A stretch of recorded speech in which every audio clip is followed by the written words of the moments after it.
de leurs fonctions institutionnelles, les cadres de la révolution ne sont pas suffisamment pris en charge en ce qui concerne la protection de leurs biens, de leurs ayants droit directs, de leur famille.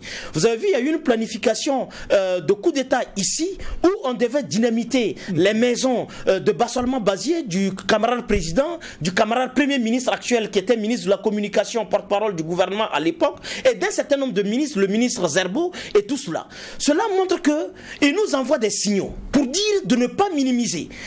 Les gens peuvent faire les commentaires qu'ils veulent, qu'ils se barricadent, ils se bunkerisent, mais c'est la condition indispensable à laquelle nous devons arriver pour préserver des symboles comme Sadio Camara. Nous ne disons pas que Sadio Camara était immortel, mais les conditions et la façon précoce dont nous l'avons perdu est inexcusable et nous amène à élever notre niveau de protection de ces élites-là.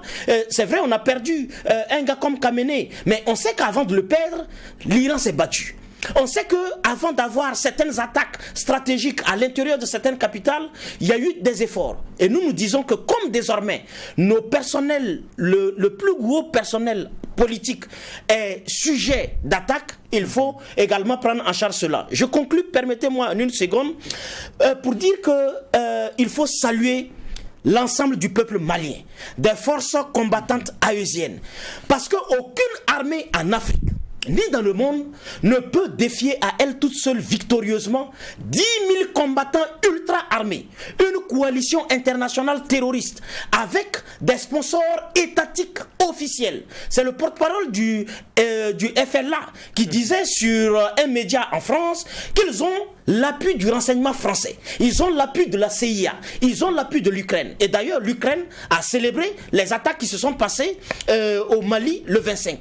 Cela veut dire que parvenir à contenir cet assaut de peu de 10 000 hommes, c'est un exploit militaire. C'est vrai, nous avons perdu des nombres importants de citoyens, y compris un militaire de la trempe de Sadio Camara, mais nous n'avons pas perdu la bataille. Parce qu'aucun pays en Afrique, je ne le souhaite pas, qu'une tentative de cette nature se dirige vers le Bénin ou vers la Côte d'Ivoire.